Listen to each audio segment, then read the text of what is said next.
महादेव बोले कि आपके घर में हमारा चोर घुसा हुआ है। चोर? अरे भगवान, आपके घर में ऐसा क्या है जिसकी चोरी कर ली किसी ने? कोई धन दौलत कुछ है तो नहीं आपके घर में? फिर आपके घर से क्या चुराना है? आपके चलो मान भी लेते, अगर कोई दरिद्र व्यक्ति, एकदम गरीब व्यक्ति भी कुछ बोलता तो मानते एक बार के लिए कि हाँ भाई कुछ तो चुराया होगा। लेकिन आप तो आभूषण भी ऐसे धारण करते हो, बड़े बड़े भुजबेंद्र, गले में सर्प, कानों में बिच्छू, शरीर पे शेर की खाल, तो आपके घर से क्या चोरी होगा? महादेव ने कहा कि हमारी अमर कथा को चोरी करके चोर भागा है जो तुम्हारे घर में छुपा हुआ है।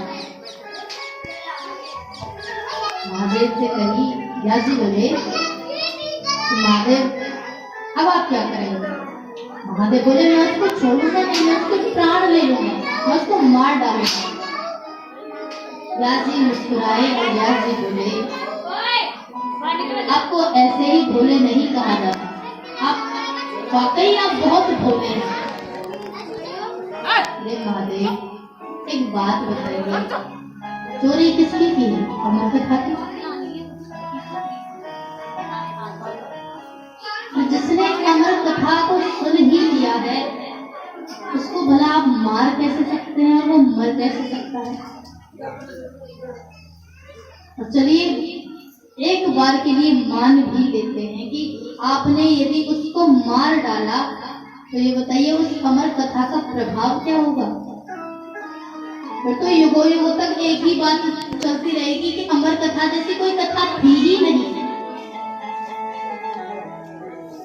महादेव ने भी थोड़ी देर सोचा और फिर उस स्थान से वापस लौट करके आ गए। तो कह तो सही रहा है, बिल्कुल बात तो सच है 100%।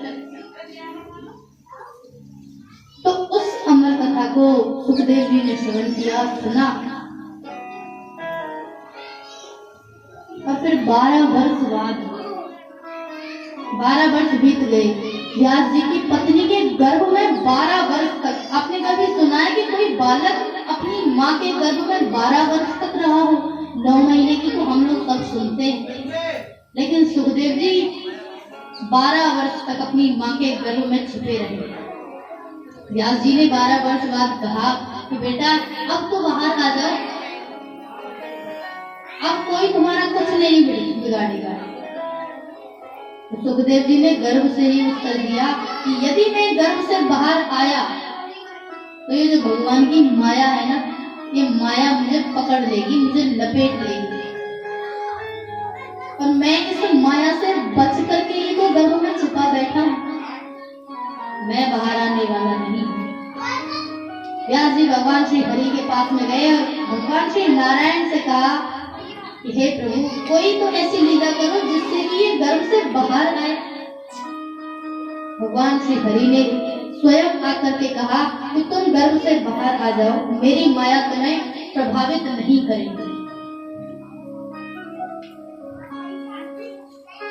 और इस बात में भी कोई झूठ नहीं है, पूरी सत्यता है कि जो माया में हम लोगों को लपेट, जो एक शिशु होता है, बच्चा होता है, उसको माया में लपेटने वाले कौन है? हम स्वयं होते हैं, घर वाले। क्यों होते हैं?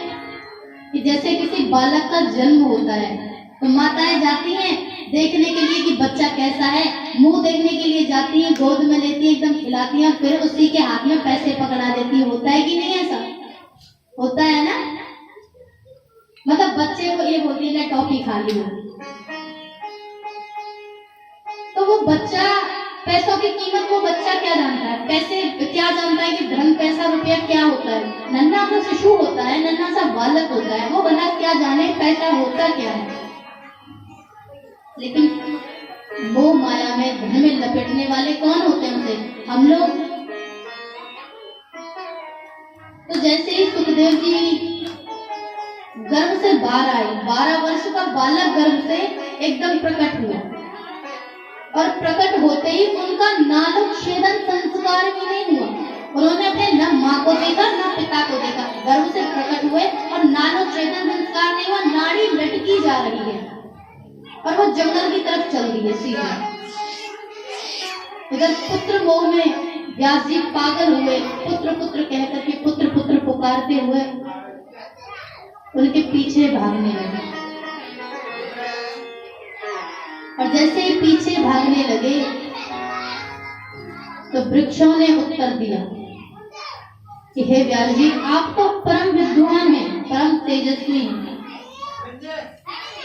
आपको भला कोई क्या ही समझा सकता है, क्या आपको ये समझ में नहीं है? देखिए, आपसे ज्यादा ज्ञानी, आपसे ज्यादा समझने वाले तो हम भी हैं। क्यों है कि प्रत्येक दिन पेड़ जो होता है उसकी टहनियों को काट करके हम लोग लेकर के आते हैं, सुखाते हैं, पेड़ों को काट देते हैं। तो वृक्षों ने, पेड़ों ने उत्तर दिया कि आप अपने पुत्र मोह में इतने व्याकुल, इतने पागल हो रहे हैं कि पुत्र पुत्र कह करके आप इतने ज्ञानी होने के बाद भी अपने बालक के पीछे दौड़ दौड़ दौड़ लगा रहे हैं, दौड़ रहे हैं। और इधर हम तो इतने अज्ञानी हैं, हम तो अज्ञानता से भरे हुए हैं, लेकिन फिर भी प्रत्येक दिन हमारे शरीर से हमारी टहनियां काट दी जाती हैं। क्या हमें दुख नहीं होता? दुख तो हमें भी होता है, लेकिन हम एक बात की सांत्वना करते हैं कि ये किसी उचित कार्य में ही हमारी टहनियों को ले जा रहे हैं। आपका पुत्र है, संपूर्ण अमर कथा श्रवण कर चुका है, यदि आपने आज इसे रोक लिया तो ये मोह माया में लिप्त हो जाएगा, लेकिन यदि आपने इसको नहीं रोका तो यह परम हंस बन करके संपूर्ण ब्रह्मांड का, समस्त संसार का भला करेगा। क्या आप नहीं चाहते कि संपूर्ण ब्रह्मांड का, समस्त संसार का भला हो? वेदव्यास जी ने सोचा, बताओ ये पेड़ मुझे, ये वृक्ष मुझे उत्तर दे रही है और मेरे ज्ञान की पराकाष्ठा क्या है? मैं इतना ज्ञानी होने के बाद भी इतनी मूर्खतापूर्ण हरकत कर रहा हूँ, रोक रहा हूँ।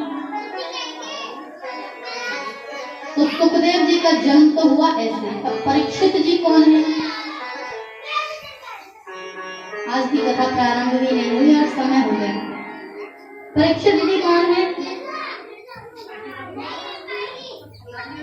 राजा परीक्षित जी को जब श्राप लगा तो बड़े बड़े महर्षि भी कुछ नहीं कर पाए, कोई उत्तर नहीं दे पाए। तो परीक्षित जी को श्राप से मुक्त करवाने के लिए सुखदेव जी आए। अब ये परीक्षित जी हैं कौन? जिस समय